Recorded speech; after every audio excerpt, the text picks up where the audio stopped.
Hello friends, I am Vaibhav. We all wonder what happens when we press the car key. What kind of signal is transmitted from the car key?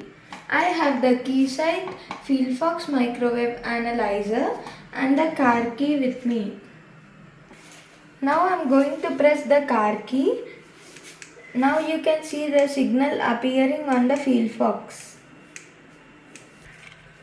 Now let's measure the frequency. Now we can see the signal is 434 MHz.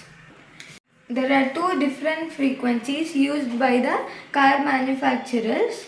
434 MHz in Asia and Europe, 315 MHz in North America.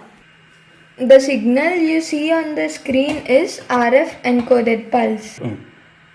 Now let's see the encoded bits in time domain. Every car key has a unique encoded message.